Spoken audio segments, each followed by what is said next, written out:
As you can see, I'm not here today, so what I've done is left you a little task list that you can physically use your pencil and check off as you complete the tasks. So the first thing I want you to do is get all of the materials out on your desk that you need. Your silent reading book, your folder for my class, pencil, your notebook, your Chromebook, and your headphones. And then you can pause the screencast as you get those things ready, and then start the screencast when you're ready to move on.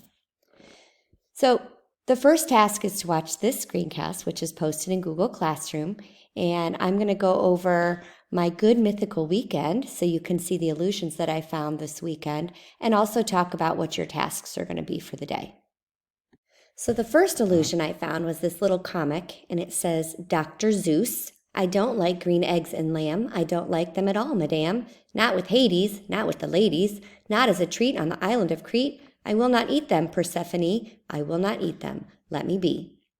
Now, there's a couple things of background knowledge that you need to understand this. First of all, hopefully we all know Dr. Seuss and green eggs and ham. And so this author made a little spoof of that book and combined it with Zeus.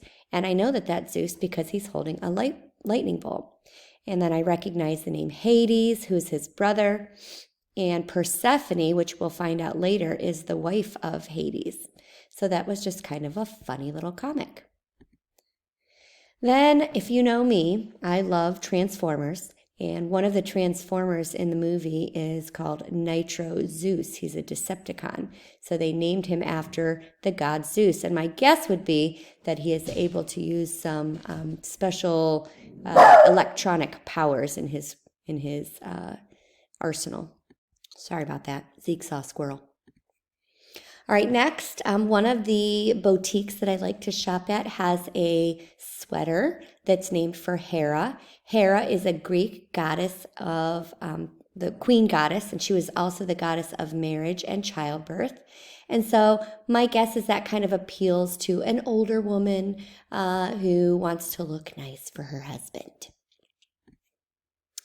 Then in this book that I'm reading, I found this passage. It says, Orin opened the back passenger door of the SUV. Eve climbed in, and as I followed, I wondered if this was what Pandora had felt like the moment she opened the box.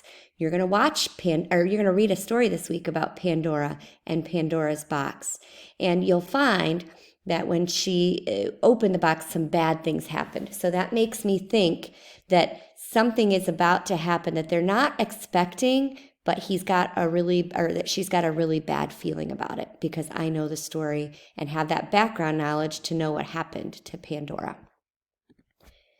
And then the last one comes from The Fault in Our Stars, which is one of the books that you could have read if you were in ELA 710 for your summer reading. And there are many references to this hamster that is named Sisyphus. And we will talk about the story of Sisyphus as we get into Hades and the underworld. But if you went to the underworld, you could be given a special punishment if you did something really, really bad on earth. And so Sisyphus did something really, really bad on earth. And so for eternity, and if you believe in Greek mythology, he's still in the underworld right now doing this, he had to push a huge boulder up this massive hill.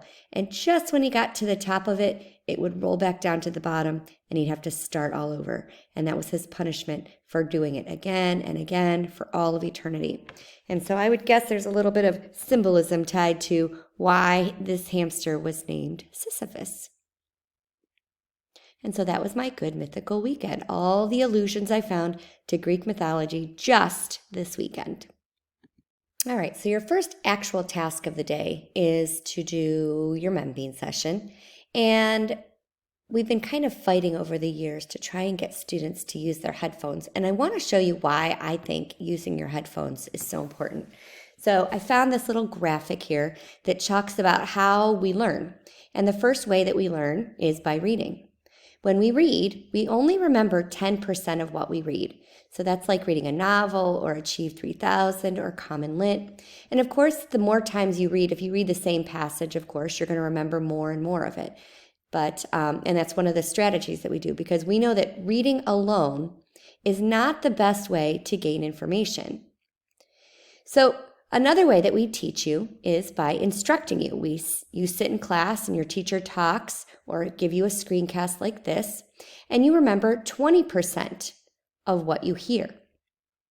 So when you put both of those kind of together, and we put like a notes presentation together and we're explaining it to you and you can look and see examples, you remember 30% of what you see and hear, or look and see.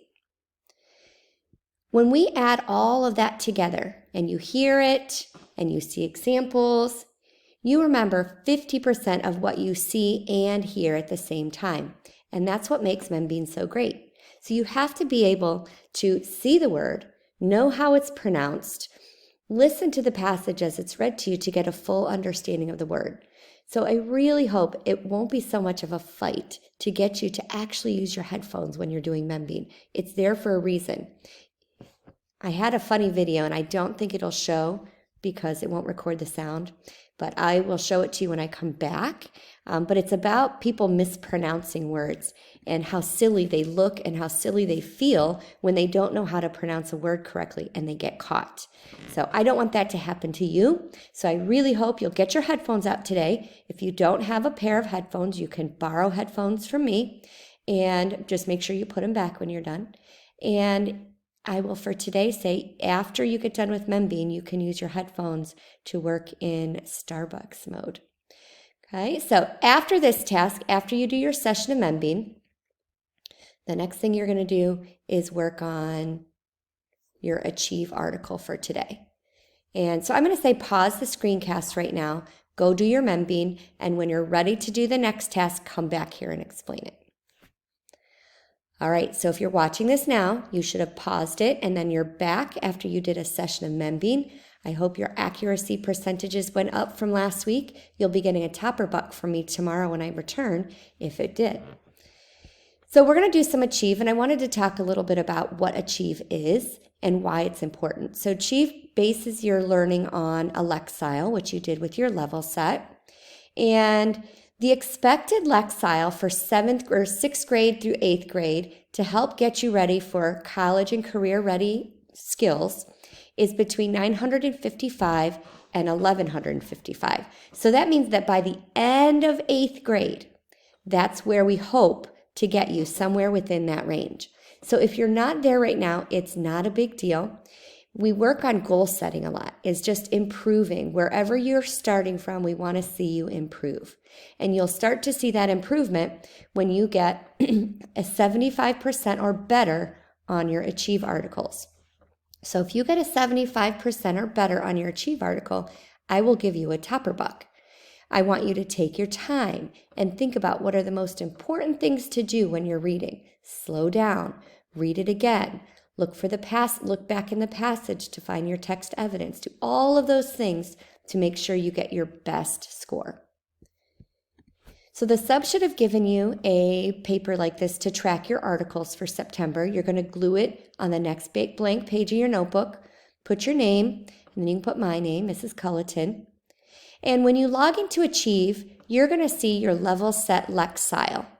I want you to go find that. It's up in the top middle, kind of right around here on your screen. It is your dashboard, and it shows you your lexile.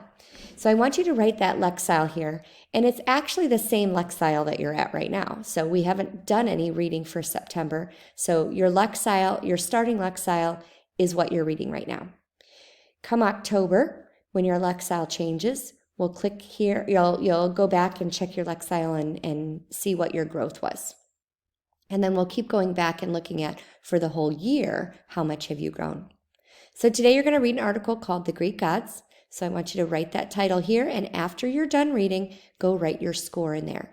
And then if you read an article in science or social studies or health, you can use this to kind of track it and see how you're doing. Okay, so do your best job. When you are done, you can check off the tasks as you go. After you get your Achieve done, if you're in my ELA 710 class, which is Core 2, you're going to go watch another screencast and take notes. If you're in my Core 1, 3, or 4, you can do any of these things. You can read, you can research the gods and add facts to your chart, or you can work on any missing work. Have a great day and email me if you have any questions.